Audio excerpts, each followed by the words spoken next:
Hello. My voice changes a lot during these hellos. This is Dr. Rosie Kuhn, and this podcast series is called Spiritual Immersion, Taking the Plunge.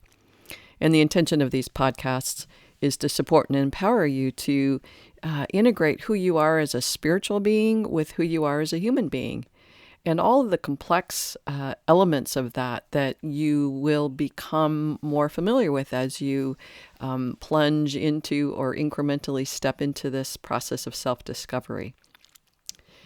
One of the things that was really valuable to me, helpful in this process, is a book by David Hawkins called Transcending the Levels of Consciousness. The reason I mention this specifically is because quite often there is it's such a dilemma and it's such a confusion to say, well, I'm a spiritual being having a human experience, or I'm a human being having a spiritual being. And how do I know that who I am? How do I know what's what in here?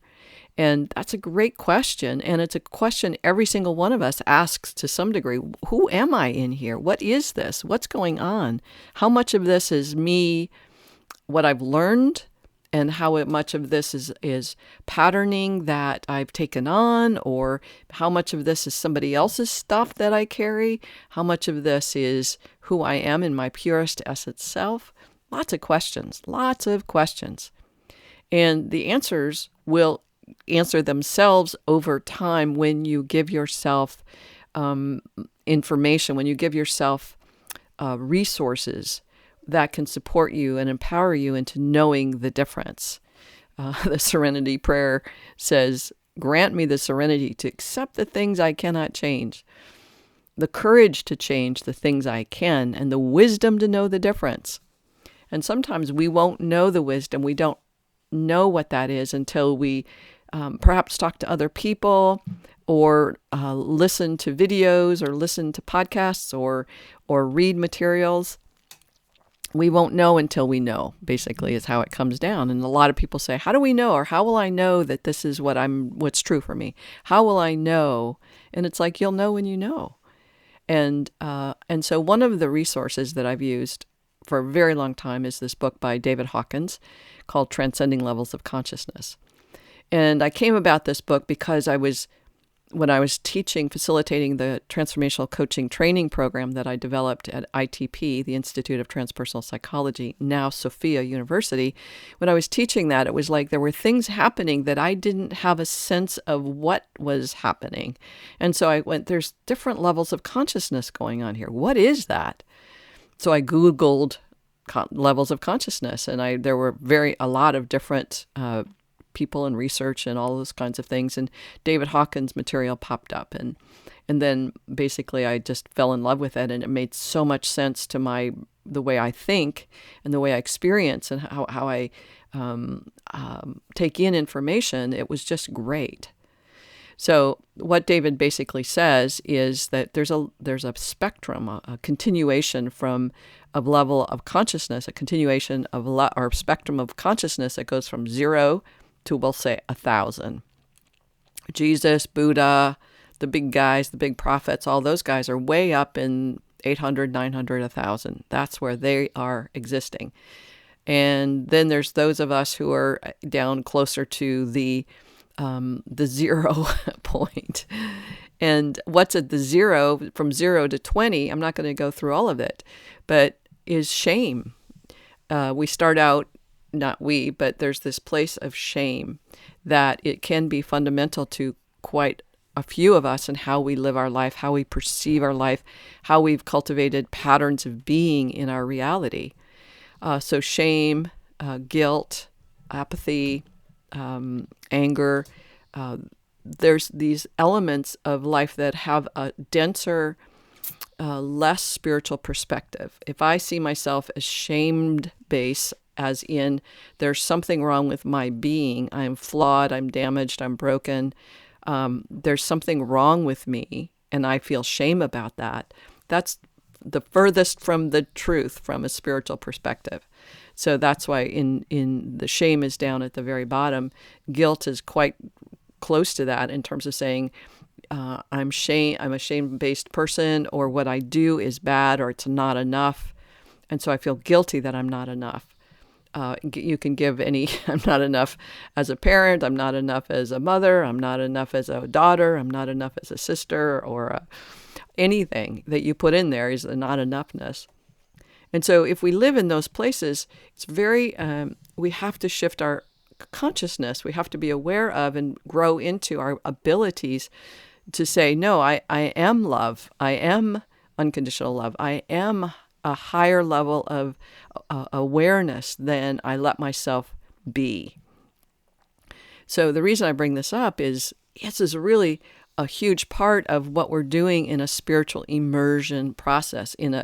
There's the point of self-discovery, and as I mentioned in the previous podcast, we have particular principles that are higher principles that are beyond, in terms of numbers. 200 is where we begin to live in a truth, the big T truth, as opposed to the truth that there's something wrong with me, that I'm unworthy, I'm unlovable, I'm not enough.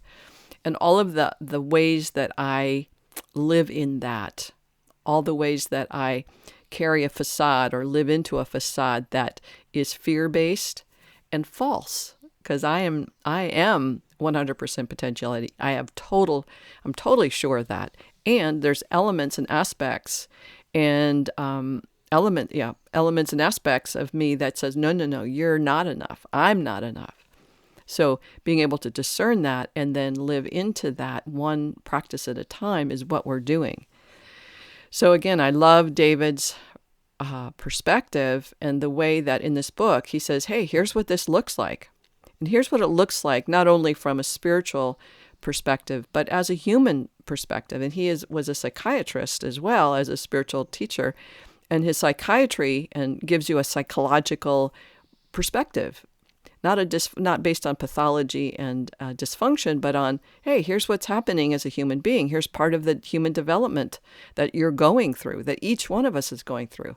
And here's what you need to do. Here's some practices that will empower you to move through and transcend this particular level of consciousness. Now, one of the things I found really interesting in what he said, but also in what Course in Miracles says, and pretty much anybody else, is you may notice other people who do not have the capacity to shift or transcend where they are in this moment in their level of consciousness. Especially right now, we're still in the pandemic in June 2020, and there's a lot of people who are fear-based or based in a reality or a perspective that doesn't make sense to somebody else.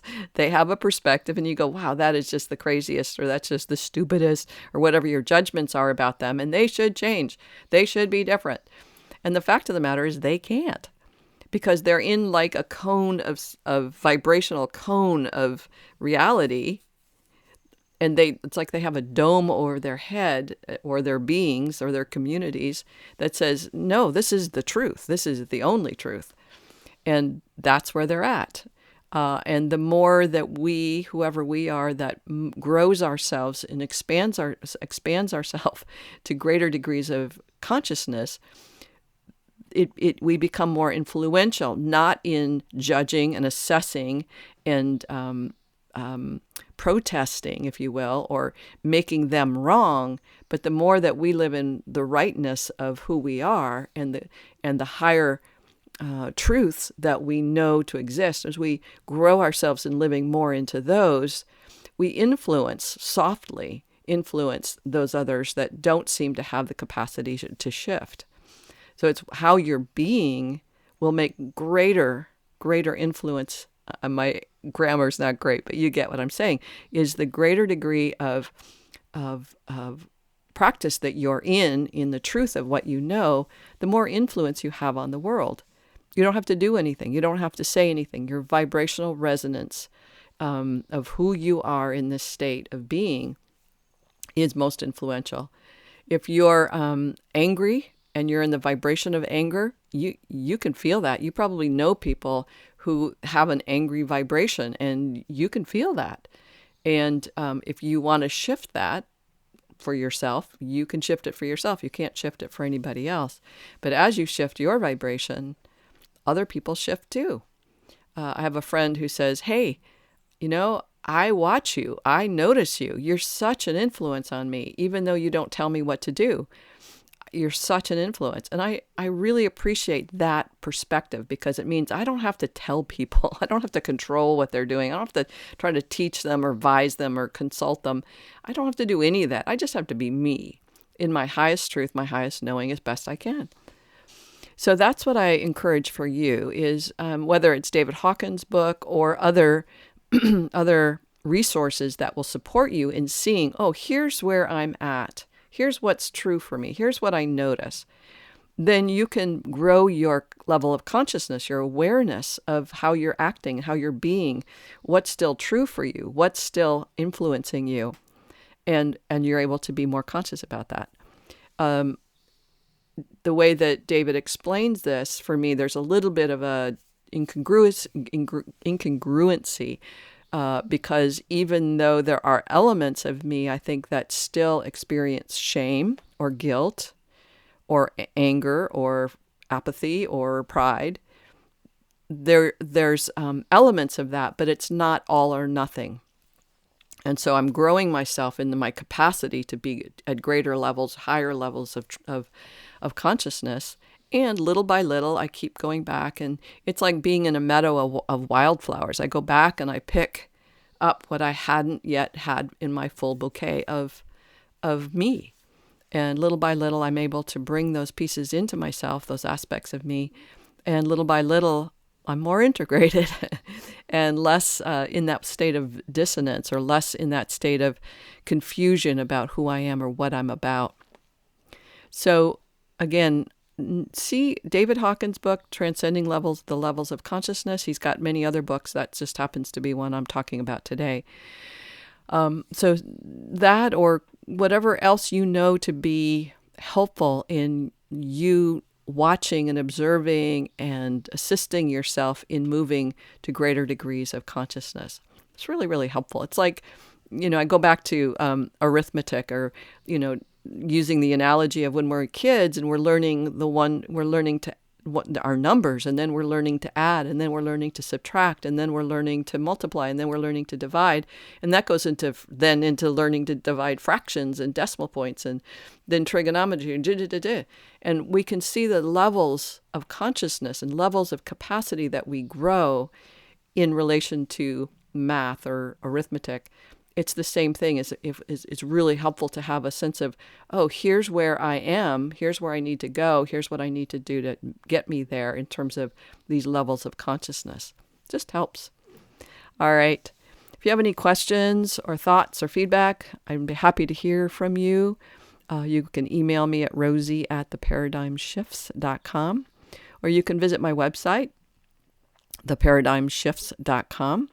And you can see my blogs, videos, books. You can also visit Amazon.com for my books. I have quite a few there. One in particular is called Self-Empowerment 101. All right, big hugs. Bye for now.